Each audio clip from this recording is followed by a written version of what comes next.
আপনি ইমানদার হতে পারবো না।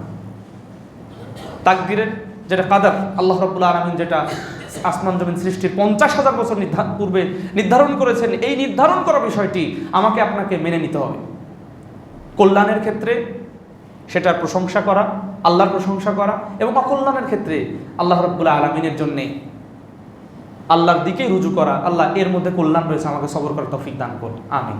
এভাবে এই জন্যে সহিহ মুসলিমের মধ্যে একটি হাদিস এসেছে, আল্লাহ নবী সাল্লাল্লাহু আলাইহি ওয়াসাল্লামের সাহাবী সুহাইব বিন সিনান আর-রুমি রাদিয়াল্লাহু তাআলা আনহু থেকে বর্ণিত হাদিসটি। তিনি বলছেন, আজাবান লিআমরিল মুমিন ইন্নাল আমরা কুল্লাহা খায়র।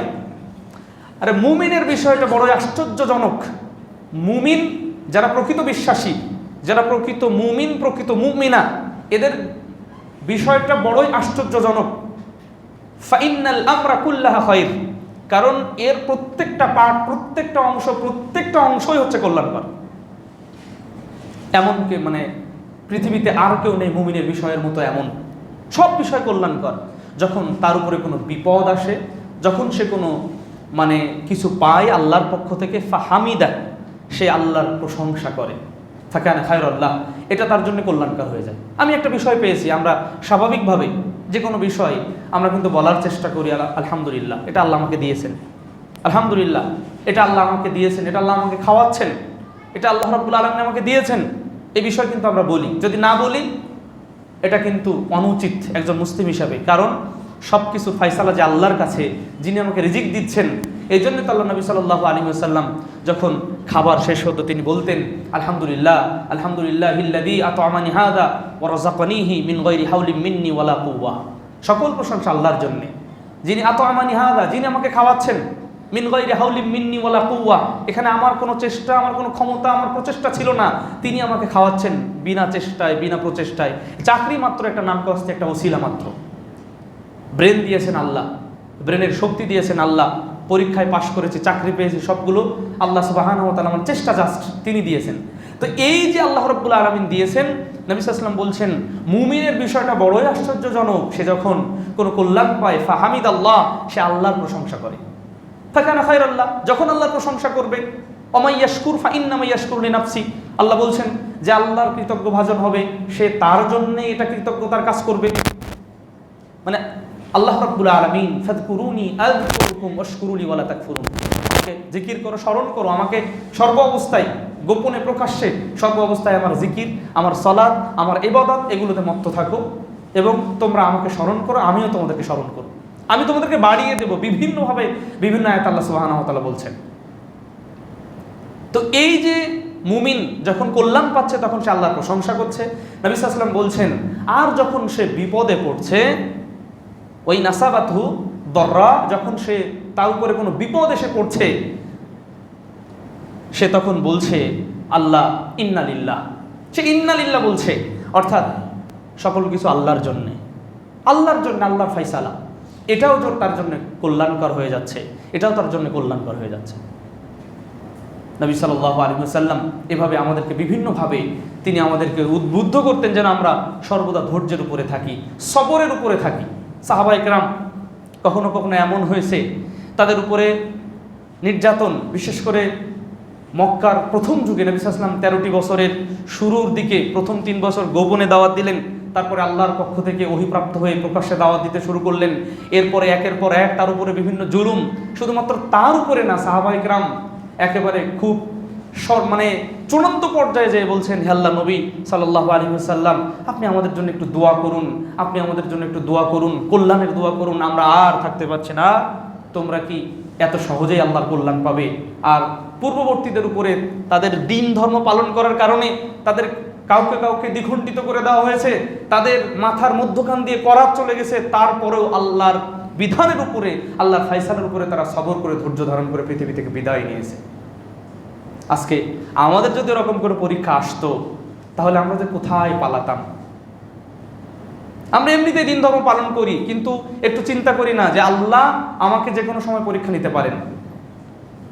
একটু মানুষের যেই মানে মাইলস্টোন ট্র্যাজেডি বলি আর যেই ট্র্যাজেডি বলি, বিভিন্ন সময় বিভিন্ন ইনসিডেন্ট হয়ে যায়, কিন্তু সবাই যদি মনে করে যে না, আল্লাহর পক্ষ থেকে কল্যাণ বা ফায়সালা। কারণ ছোট্ট বাচ্চা যার মারা যায়, এই বাচ্চার এই বাচ্চা পিতামাতাকে জান্নাতে না নিয়ে সে জান্নাতে যাবে না। এটা কত কল্যাণকর।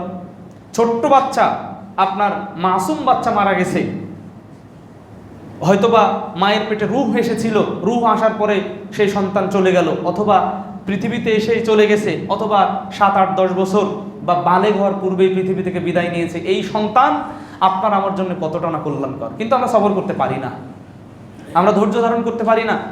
সে যখন, তাকে যখন জান্নাত দেওয়া হবে, আল্লাহ আপনার কাছে আমাদের আবেদন হচ্ছে, আমার পিতামাতাকে আমি জান্নাতে না নিয়ে আমরা জান্নাতে যাব না। এটা কল্যাণকর, যদিও মেনে নিতে অনেক কষ্টকর, মেনে নেওয়াটা অনেক, সবরের ওয়াজ করা অনেক কঠিন, কিন্তু সবর করা বড় জটিল। সবরের ওয়াজ করা বা মানুষকে উপদেশ দেওয়া এটা খুব সহজ, কিন্তু সবর করা অনেক কঠিন। কিন্তু আমাকে আপনাকে আল্লাহর সন্তুষ্টির জন্যে আমাকে আপনাকে সবর করতেই হবে।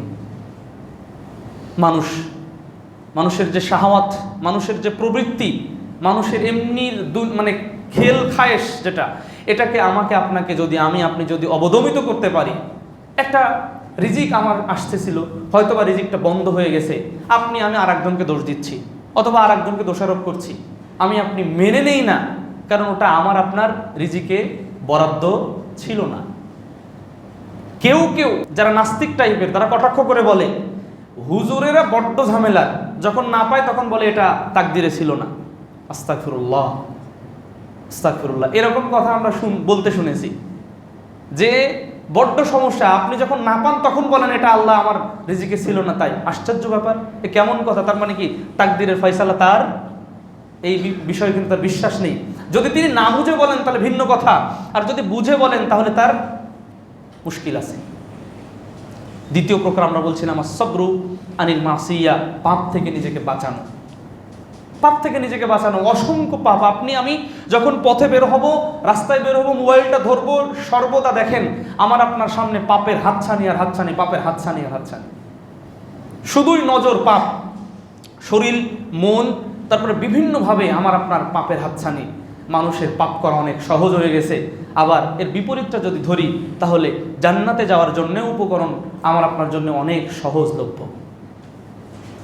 যারা গান শোনে, গান শুনতে শুনতে বাসে আসতে আসতে পাশে বসা মুরব্বী মানুষ, তা আমি তাকাচ্ছি, একটু বোঝেও না, ঠিকই ওই যে টিকটক না কি যেন চালাচ্ছেন, মানে বিভিন্ন গান টান, এভাবে আমি তাকাচ্ছি বারবার।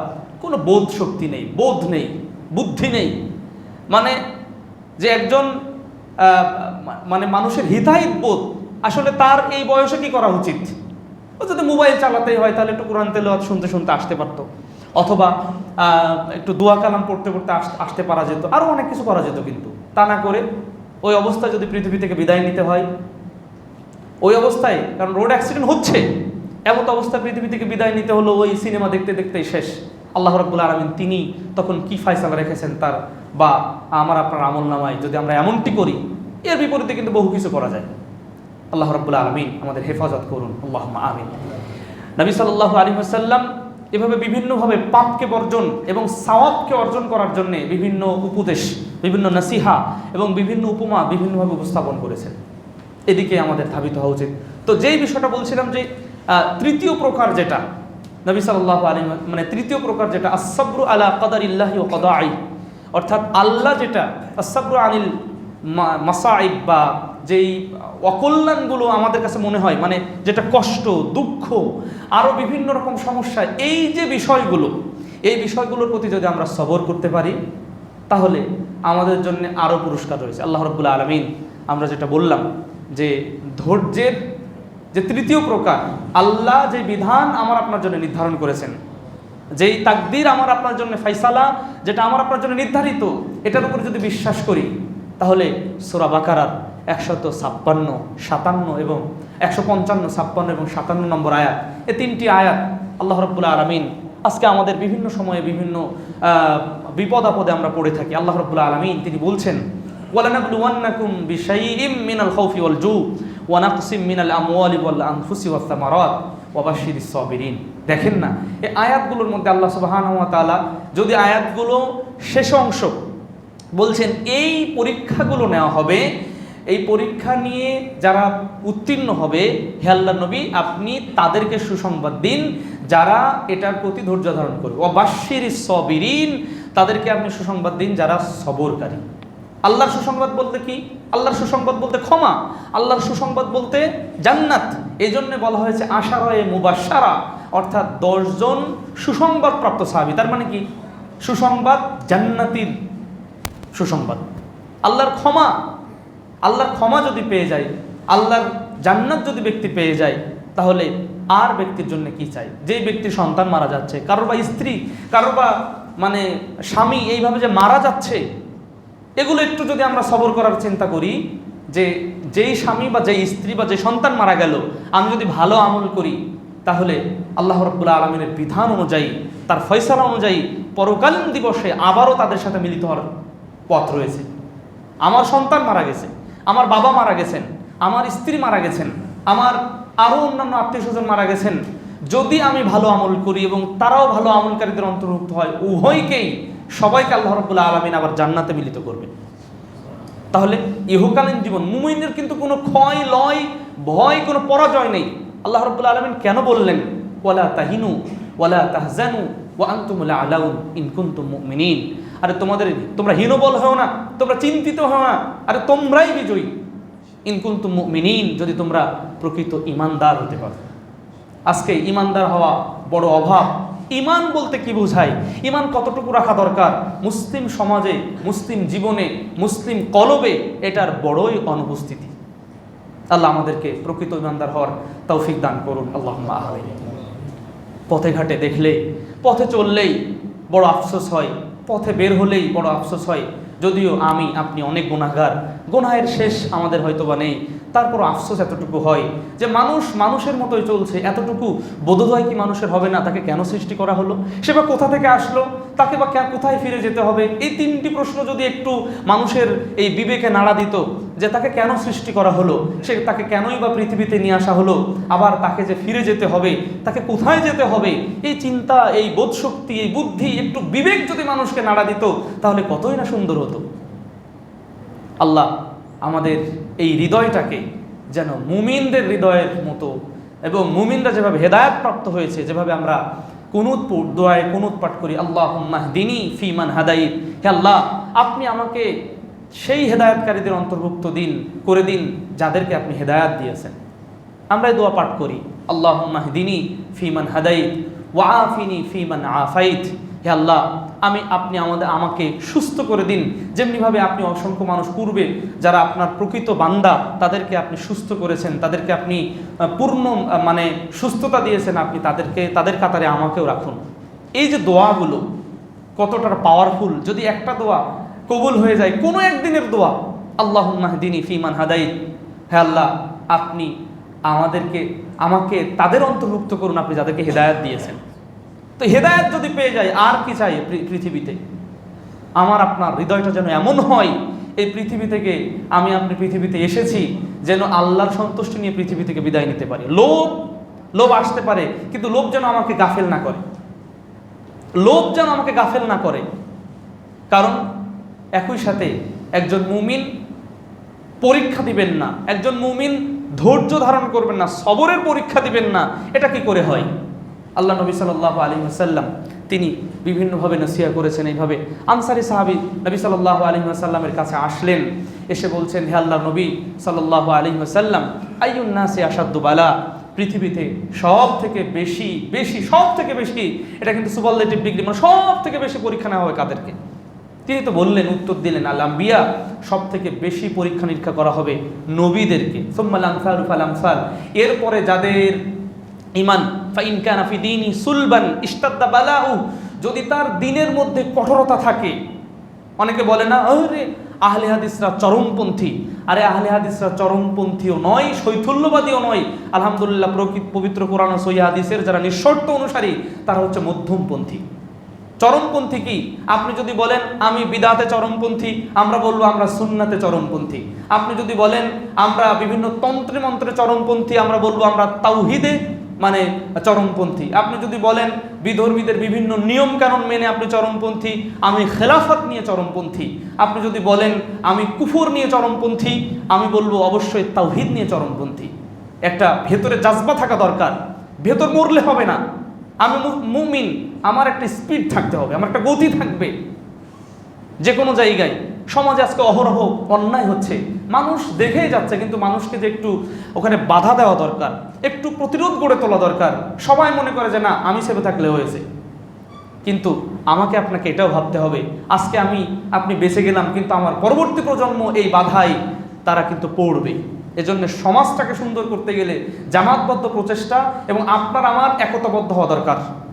যে কোনো সমাজের মাধ্যমে দাওয়াত দিবেন, একতাবদ্ধের প্রয়োজন আছে। সমাজ থেকে আপনি কুসংস্কার দূর করবেন, বিদআত দূর করবেন, জাহিলিয়াত দূর করবেন, একতাবদ্ধের জামাতের সংঘবদ্ধতার প্রয়োজন রয়েছে। এই বিষয়গুলো আমরা বোঝার চেষ্টা করি। আল্লাহ রাব্বুল আলামিন আমাদের তৌফিক দান করুন, আল্লাহুম্মা আমিন। নবী সাল্লাল্লাহু আলাইহি ওয়াসাল্লাম বললেন, হ্যাঁ শোনো, যে যার দিন যত শক্ত তার পরীক্ষা তত কঠিন। আবার ফাইন কানা ফি দীনি রিক্কা, যদি তার দিনের মধ্যে হালকা থাকে, দিন ধর্ম পালন করে এমনিতেই, মানে একটু নাড়া লাগলেই বাতাসে হেলে পড়ে। কিছু গাছ আছে, কলা গাছ, পেঁপে গাছ, দেখবেন এই গাছগুলো বাতাস একটু যদি হয় বাতাসের আগেও মাঝে মধ্যে পড়ে। কিন্তু খেজুর গাছ, তালের গাছ, এই গাছগুলো কিন্তু অনেক শক্ত।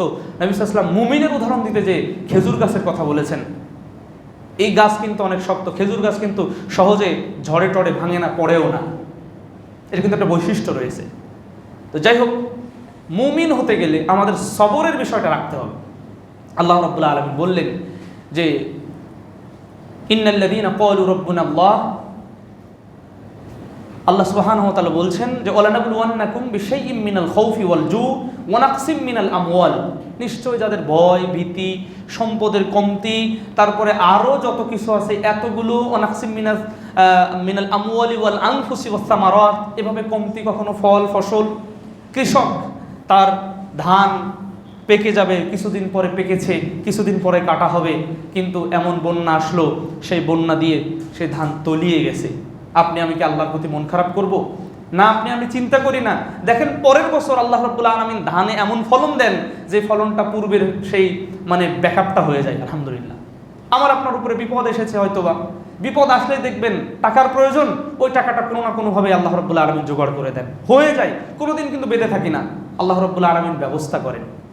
তিনি এগুলো ব্যবস্থা করেই যাচ্ছেন, কিন্তু আমার আপনার গাফলতি, ঘাটতি, যত ধরনের দুর্বলতা সব আমার আপনার মাঝে প্রকাশিত হয়। এটা সবর বা ধৈর্য ধারণের কোনো বিষয় হতে পারে না। আমরা আল্লাহর প্রতি বেশি বেশি সবর করার, আল্লাহর মানে কদা অর্থাৎ আল্লাহর ফাইসালার প্রতি আমরা যেন ধৈর্য ধারণ করতে পারি। জানি না কখন কোন বিপদ আমার আপনার সাথে সামনে আসবে, আল্লাহ সেই সময় যেন আমরা ধৈর্য ধারণ করতে পারি। আল্লাহুম্মা আমিন। কারণ দুনিয়ায় চলতে গেলে কখনো কখনো সন্তানের বিষয় মনে হয়, না জানি কখন আমার সন্তানের দ্বারা আমি মানে পরীক্ষায় পড়তে পারি, না জানি আমার স্ত্রী দ্বারা, আমার আত্মীয় দ্বারা, পিতামাতা আত্মীয় স্বজন দ্বারা পরীক্ষায় পড়তে পারি। সবসময় অন্তরটা কিন্তু একটু ছোটই থাকে। এই সময়ে আল্লাহ রাব্বুল আলামিন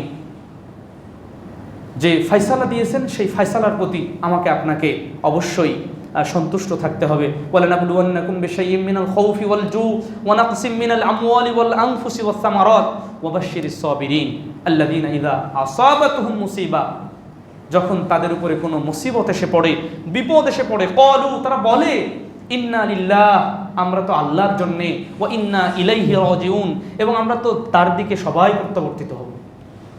এই পৃথিবীতে একটু বিপদ এসেছে, কিন্তু এই বিপদের পরে তো আপনাকে একটু পরেই তারা বলে যে আমরা তার দিকেই তো, যিনি বিপদ দিয়েছেন আমরা তার দিকেই তো ফিরে যাব, তার দিকেই তো আমাদেরকে ফিরে যেতে হবে।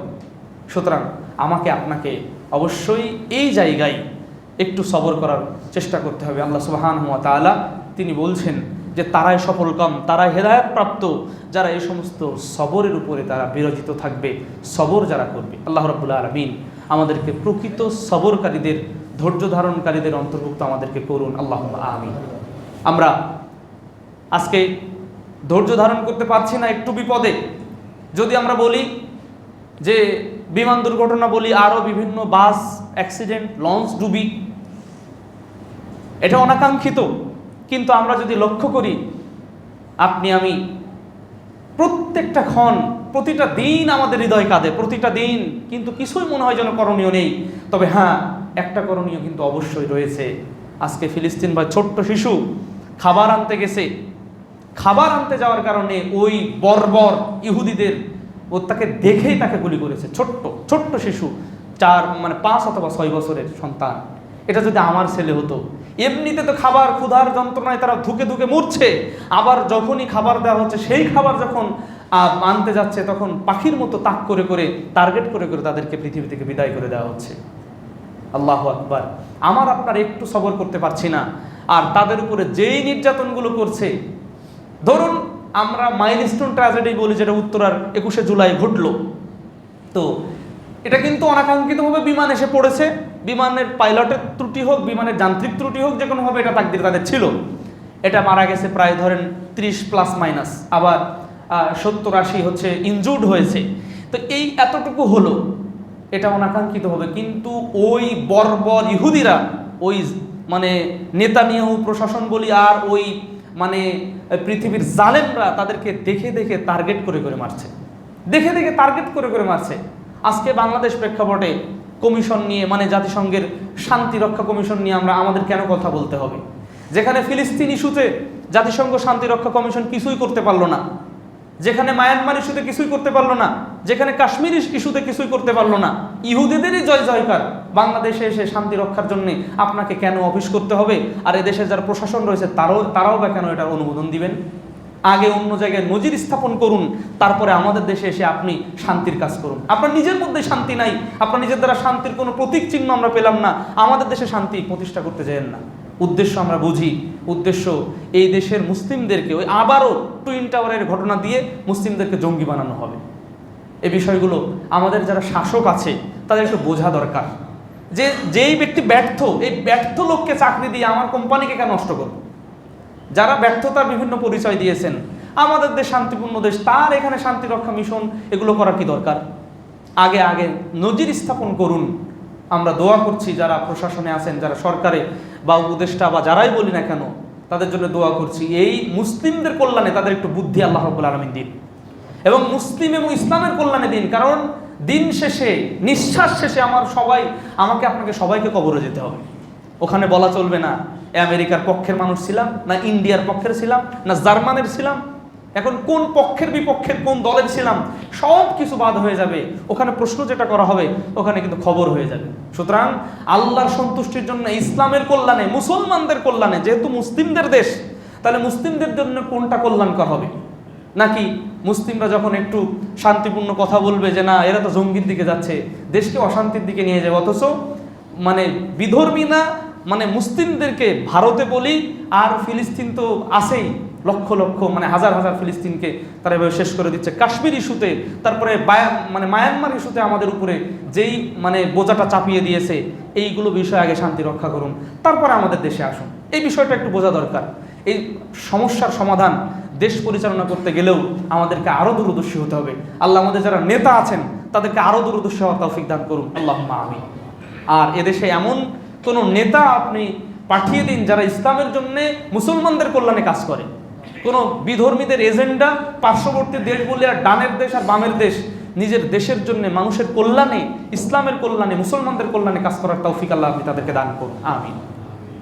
আমরা বারবার আবারও বলছি, কারণ দিন শেষ বলতে নিঃশ্বাস শেষে আমাকে আপনাকে কবরে ফিরে যেতে হবে, যেহেতু মুসলিম। আর মুসলিম হই আর হিন্দু হোক, যাই হোক না কেন, কবরে ফিরে। নবী সাল্লাল্লাহু আলাইহি ওয়াসাল্লাম বলছেন, ইহুদি হোক খ্রিস্টান হোক, আমি নবী মুহাম্মদ সাল্লাল্লাহু আলাইহি ওয়াসাল্লাম যে দিন ধর্ম নিয়ে এসেছি, ওয়ালাম ইউমিন বিল্লাযী উরসিলতু বিহি, এটা যেটা নিয়ে আসছি এটার উপর ঈমান না এনে যদি পৃথিবী থেকে মারা যায়, তাহলে সে নিশ্চিত জাহান্নামী হবে, জান্নাতে যাওয়ার কোনো সুযোগ তার নেই।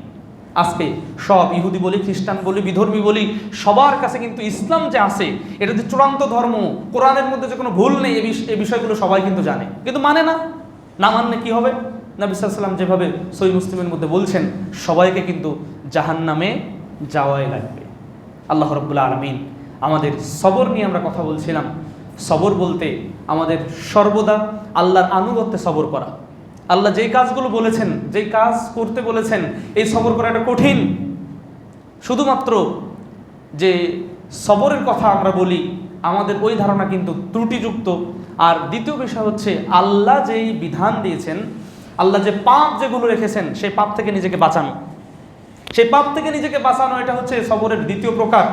তৃতীয় প্রকার হচ্ছে আল্লাহ যে বিধান বা ফায়সালা রেখেছেন এই বিধান বা ফায়সালার উপরে সন্তুষ্ট থাকা এবং আল্লাহর সন্তুষ্টির জন্যে সবর করা, ধৈর্য ধারণ করা, এটা কঠিন কাজ। এটা আমাকে আপনাকে আল্লাহর সন্তুষ্টির জন্যে এভাবে করতে হবে। নবী সাল্লাল্লাহু আলাইহি ওয়াসাল্লাম বলছেন, ব্যক্তির উপরে বিপদ দেওয়া হয়, বিভিন্ন মুসিবত দেওয়া হয়, এই বিপদ মুসিবত দিতে দিতে দিতে দিতে তাকে পরীক্ষা নিতে নিতে ইয়ামশি আলাল আরদ, সে জমিনে বিচরণ করে, ওমা আলাইহি খাতিয়া, তার আর আমল নামায় আর কোনো পাপ থাকে না।